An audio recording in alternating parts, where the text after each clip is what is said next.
বন্ধুরা, মিষ্টি একটা সকাল দিয়ে আজকে আমার ব্লগটা আমি শুরু করছি। তো এসএস লাইভ ব্লগ থেকে সবাইকে সুপ্রভাত। আশা করি সবাই ভালো আছেন, সুস্থ আছেন। তো আমরাও ভালো আছি, সুস্থ আছি। তো আশা করি আমার ভিডিওটি আপনারা প্রথম থেকে শেষ পর্যন্ত দেখবেন, অবশ্যই ভালো লাগবে। তো আমার ভিডিও গুলো আপনারা অবশ্যই একটা লাইক করে দেবেন। আর ভিডিওগুলো কেমন হচ্ছে, কোথায় ভুল ভ্রান্তি হচ্ছে, অবশ্যই আপনারা কমেন্ট করে জানাবেন। আমি ভিডিওগুলো মানে আপনাদের ভুল ভ্রান্তি ধরেই তো আর কি শিখবো, তাই না? মানে কোনটা ভালো হচ্ছে ভিডিও, কোনটা ভালো হচ্ছে না ভিডিও, এরকমভাবে করতে হবে। তো আমি অতটা বেশি ভালো জানিও না, বুঝিও না, কিন্তু 2 বছর ধরে ভিডিও করছি, জানেন? কোনো মানে আশা দেখছি না আমি, না ভিউজ হচ্ছে না কোনো কিছু। তো আপনারা একটু প্লিজ আপনারা বলবেন কিভাবে একটু ভিউজ আসবে, কিভাবে কি করলে ভালো হয়। কারণ আমি নিজে ভিডিও করি, নিজেই এডিট করি, নিজেই সমস্ত কিছু করি। কারণ আমাকে সাহায্য করার মতন ভিডিওতে কেউ নেই। আমার বর একা।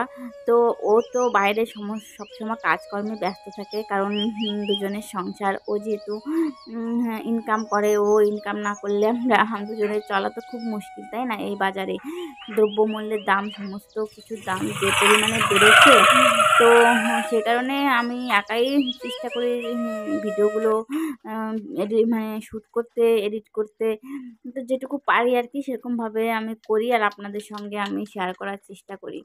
তো ওকে সকালবেলা চাটা করে দিলাম, ও খেয়ে চলে গেল আর কি, বেরিয়ে পড়লো। আর আমার ঘর সমস্ত কিছু তো মোছা হয়ে গেছে। তো আমি একটু ফ্রেশ হয়ে নিয়েছিলাম, আর এদিকে দেখুন কিছু জামা কাপড় ভিজিয়ে রাখছি। তো মানে একটু পরে কাচবো আর কি। তো সেই কারণে আগে থেকেই একটু ভিজিয়ে রাখি। আমি প্রত্যেকবার জামা কাপড় কাচার আগে না ভিজিয়ে রাখি জামা কাপড়গুলো একটু। তো এই সাদা জামাটা পরশুদিনকেই ধুয়ে দিয়েছি। তো আবার কালকে মানে খাবারের দাগ লাগিয়ে দিয়েছে, বলছে ধুয়ে দেওয়ার জন্য। তো আমি একটু আমি না ব্লিচিং পাউডার দিয়েই বেশি আর কি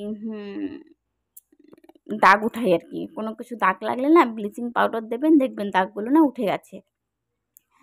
তো এই যে তারপরে ও চাটা খেয়ে গেছে, চাটা করে দিয়েছিলাম, সেই থালা বাসনগুলো, আর এই যে অনেকটা ভাত ছিল সেই ভাতগুলো নামিয়ে নিলাম। আর আমি এখন হচ্ছে সকালবেলা খাওয়ার জন্য না কিছু রান্না করব। তো সে কারণে আর কি আমি কেটে নিচ্ছি, আর এইগুলো এখন আর কি ধুয়ে নিয়ে আসবো। তো ও চলে গেছে, ও কখন আর আসবে হচ্ছে 10টার দিকে আসে। 10টা বাজতে ওই 5-10 মিনিট বাকি থাকে, তখনই আসে। তখনই আমরা খাই। আগে তো 9টা 9:30টার ভিতরে খেয়ে নিতাম সকালের খাবারটা। যেহেতু এখানে কাজ করতে এখন বাইরে যাচ্ছে, সেই কারণে দূরে সময় পরে খাওয়া হয়। তো তারপরে ওখানে সবজি টবজি কেটে টেটে নিলাম, আর এদিকে ওখানে একটু জল পড়েছিল, মুছে টুছে এই যে বাসন কোসন বলতে রাত্রে তো মেজে টেজে রাখি। তো সকালবেলা হচ্ছে এই যে হাঁড়িটা মাজি।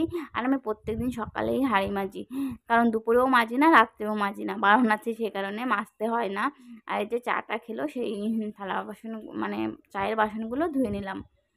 তো তারপরে হচ্ছে মানে এইটুকু কাজ করতে মানে একটু করি, একটু মানে একটু বসি, এরকম করে করতে করতেই প্রায় 12টা 1টা বেজে যায়, মানে এই কাজগুলো করতে। কারণ একভাবে তো আর কাজ করি না। তবে মনে করে নিই যে থালা বাসনগুলো মাজলাম, তো তারপরে এই 15-20 মিনিট পরে মনে করে নিই যে জামা কাপড়গুলো মানে কাচতে আসছি। তো এই জামা কাপড়গুলো কেচে এই যে ধুয়ে মেলে দিচ্ছি। আর এখন হচ্ছে ধুয়ে মেলে দিয়ে তারপরে হচ্ছে জলটা ভরে স্নান টান করবো। আর জল দেয় মানে যে সময় জলের প্রয়োজন হয় সে তখন দেয় না।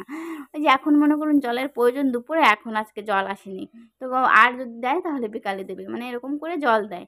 তো তারপরে হচ্ছে এই যে আমি পুজোটা দিয়ে নিলাম স্নান টান করে। আর আজকে না স্নান করার আগেই আমি রান্নাবান্না কমপ্লিট করে নিয়েছি।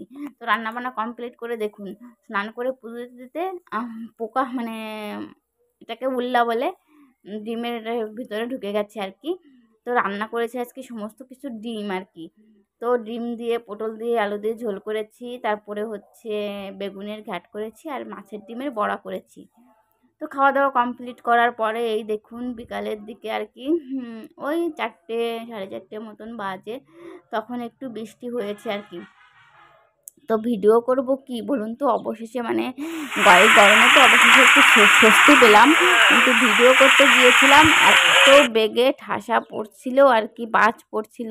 তো ভয়তে ক্যামেরাটা নিয়ে নিয়েছি আর কি, করে আমার বড় বারণ করলো যে বাইরে ফোন নিয়ে ভিডিও করতে হবে না।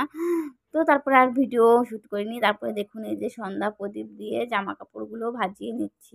আর আমি তো প্রত্যেকদিনই একই কথা, আমার একই রকম কাজ। ভাবি যে অনেক কিছু বলবো, আমার অনেক কিছু বলার আছে আপনাদের, কিন্তু না বলতে গিয়েও বাধা চলে আসে, বলতে পারি না। তো হ্যাঁ, তো হাই বন্ধুরা, আমাদের খাওয়া দাওয়া কমপ্লিট হয়ে গেছে আর এখন হচ্ছে ঘুমাবো। আর দেখুন বিছানাটার কি অবস্থা করে রেখেছি আমি।